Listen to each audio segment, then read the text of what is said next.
Good evening, my name is Eugen and I love to travel. And yeah, I am in Berlin Mitte and more exactly in Hackescherhof.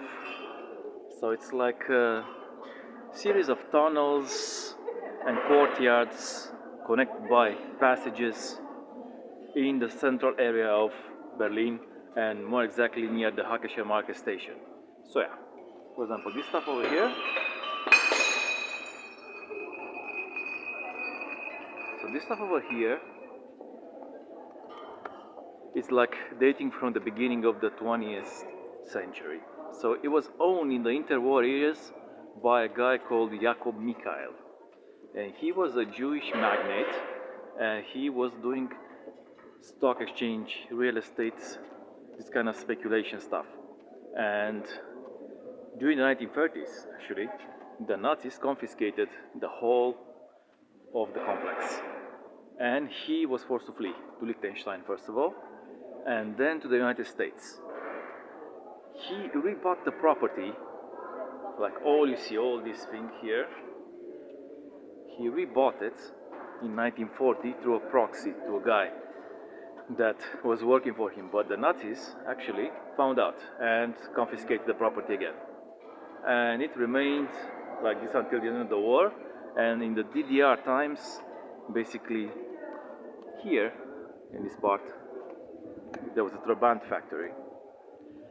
And also in the same building, somewhere, I don't even know if this part or that part, was the ballet, the DDR ballet. So, you know, so the area has quite some historical significance, as you can see.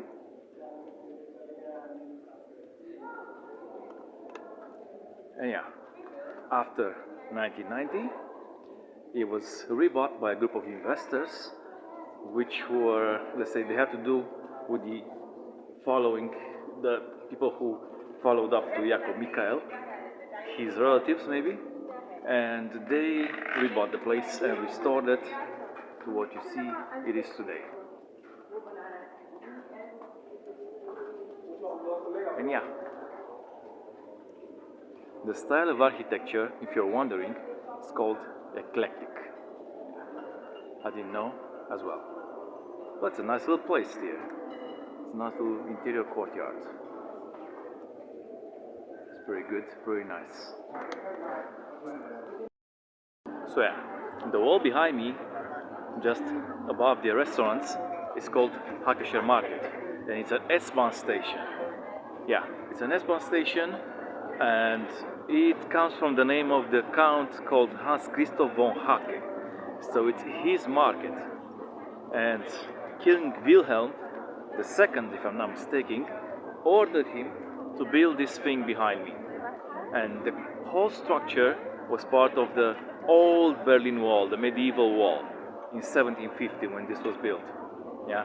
So in 1750, this place, which is like the center of Berlin, basically, this was just outside the city walls. You can imagine, the city has grown quite considerably. And as you can see, just over there you can see the Fernsehturm television tower of Erich Honecker's DDR. Interesting, isn't it? And as you come from the Hackescher Marke S-Bahn, as you can see on my right hand side, we're going towards the Spree, towards the river that flows through central Berlin. It's going to be super interesting. Of course, there are other things going on here, as you can see, and also a couple of Späti kind of establishments. Not much around, not much light around. This is the problem here because Berlin has very reduced public illumination. And yeah, as you can see behind me, that's the Spree during the night. It's actually not really night, it's about around 10 o'clock in the evening, roughly. And this is the Spree. And you can see the dome, the Berlin Dome in the back. Nice little landscape. It's the river Spree and flows for about 400 kilometers. And in Berlin, only 46 kilometers. But it just meanders its way from southeast towards the west, towards northwest, but not really because it makes an arch and goes towards the west. And it flows in the Havel. And Havel flows in the Elbe, and the Elbe flows in the North Sea. So theoretically, on the Spree, you can get to the North Sea without any problem by swimming, if you're really that good, or by kayaking. So you could do that. We tried to do it as well, so that'll be interesting. But the view of the dome in the back is fantastic. I advise you to come here in the evening, really. So I'm on a bridge which crosses the Spree, and you have the dome on the left hand side, and on the right hand side you have the Old National Gallery and the Pergamon. And yeah, we're gonna head towards the Old National Gallery and the Pergamon. Of course, at this time they're all closed, so basically it's Sunday at 10 o'clock in the evening. But look at this. Honestly, look at this.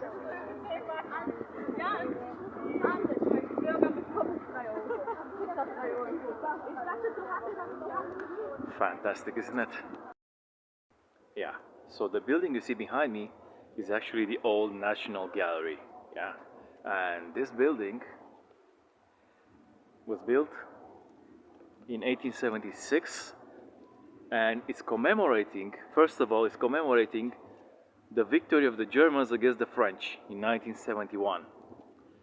And in 1971, the Germans beat the French troops and reached Paris, and under the leadership of Otto von Bismarck. And Otto von Bismarck was the guy who actually unified Germany in two stages, like the first north of Germany, and then Bayern and Baden-Württemberg actually joined the unification. And they built this thing, which is pretty imposing, very, very nice. And for me, it's like the most iconic thing on Museum Island. But as you can see, everything is UNESCO World Heritage. Even the side behind me, look what I can see behind me, is the dome, of course, the Berlin Dome. And look at this. This is the Old National Gallery. Alte National Gallery, like the Germans call it. And it's pretty impressive. So yeah, let's check out the cathedral, the dome, which is just behind me, as you can see.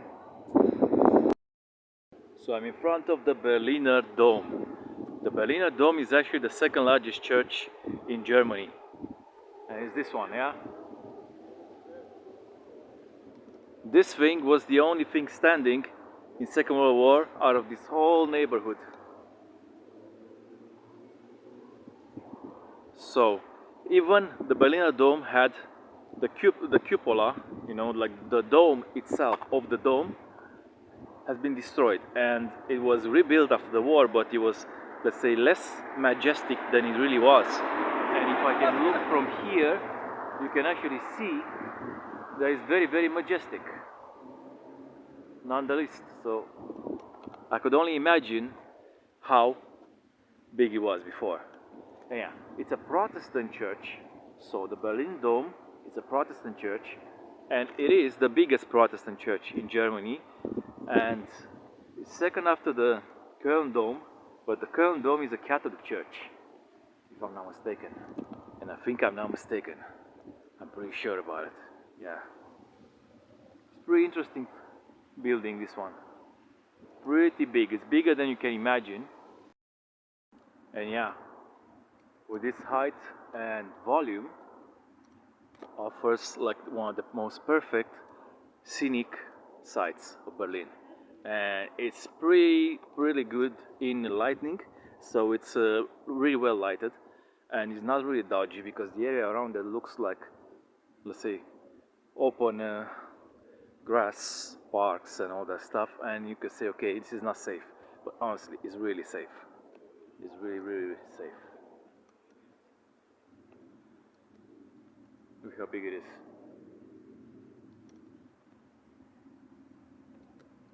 You could say Berlin is one of the safest unsafe cities. So it's one of the most safe unsafe cities in Europe. So yeah. So from the banks of the Spree, as you can see, this is the river, and behind me is the dome. I'm telling you to subscribe to the channel. Subscribe to the channel, click notification bell so you get notified whenever I'm posting something new. And yeah, you know the drill. So far so good. So what? Good night everybody.